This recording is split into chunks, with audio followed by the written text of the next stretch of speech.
The bedroom hasn't changed since they left. Stuffed animals on the bed, their clothes in the closet. Their grandmother won't change it. She says it still smells like them.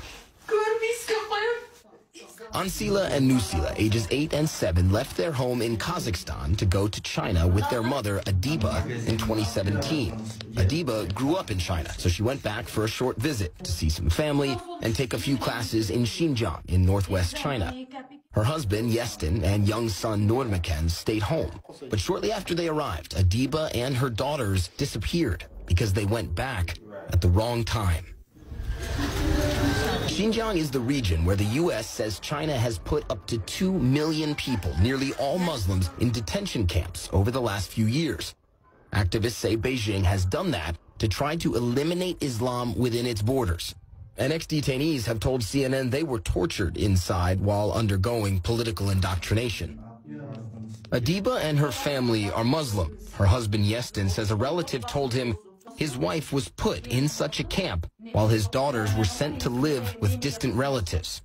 He hasn't heard from any of them in nearly 2 years. When he sees young women in the neighborhood, he calls them mama, Yestin says.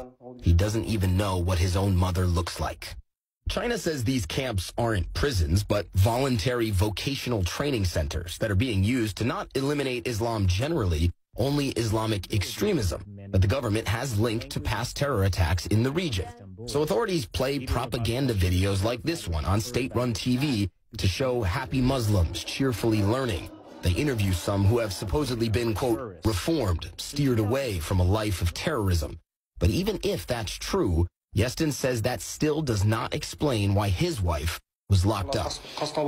My wife is not a terrorist, he says. She has nothing to do with it. I can't express with words how much pain I feel when I think of her there. We asked Chinese authorities what happened to Adiba. They did not reply to our question. So we went to Xinjiang ourselves, to some of the most remote parts of China, traveling thousands of miles in all.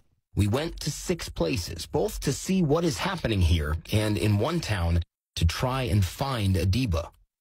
Ethnic Muslim minorities have lived here for centuries. Uyghurs, Kazakhs, and others, culturally distinct from the Han Chinese who dominate the rest of the country. But now, every day, they're forced to prove that they're not a threat to the state. Cameras watch their every move, in some places positioned every 50 meters. While Han Chinese regularly breeze through the myriad police roadblocks, anyone we saw who appeared to be a minority got stopped. Racial profiling appears rampant. But all that is likely still better than life for those that end up in places like this. Detention camps designed for Muslim ethnic minorities, like this one, outside the city of Kashgar. What China calls a job training site to us looked a lot more like a prison. High walls, barbed wire, guard towers, things multiple experts told CNN are telltale signs of detention centers. Images like this are rare. Few people have seen camps like this up close because China's government tries to prevent reporters like us from seeing them. A police officer soon reminded us of that fact. What's happening here is that this police officer does not want us to film, but what we believe is that that's a camp right there. This is as close as we've been able to get. And right over there, we believe are family members, presumably, who could have family members inside that camp, and they're waiting to see them. China says it has nothing to hide here, but not only do they obstruct attempts to film or go inside the camps, they also prevent us from speaking to those who know anything about them. We tried to talk to this man who just brought food to his brother, who he says is being held in the camp. But before we could ask about life inside, plainclothes security surrounded us and told the man to be quiet. There are camps like these all across Xinjiang. Nearly 1,000 miles away, we took a train to the city of Turpan to see another.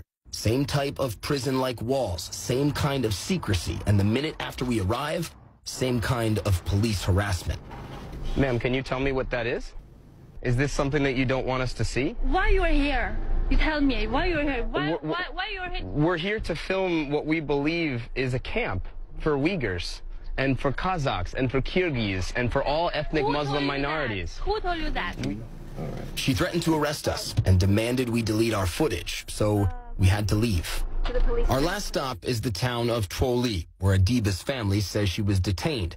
Her husband Yestin believes she has since been let out of the camp and is back living with her daughters. But Yestin was told they can't leave China because officials took away Adiba's passport. He has no way to contact her and fears he could end up in a camp himself if he went to find her. So we tried to find Adiba ourselves. But as soon as we arrive in town, traffic police block our way, and officials who'd been following us insist on a group dinner. We decline strongly, saying no, no, no. But in the end, we've got no choice. As Muslim minorities languish in camps not far away, government officials drink liquor and dance to folk music. It is an absurd scene, but we can't leave. And so we were unable to find Adiba, and we couldn't deliver this message, what Yestin wanted us to share if we found her. Quote, "Our son and I have been waiting and will always wait for you. You are the love of my life."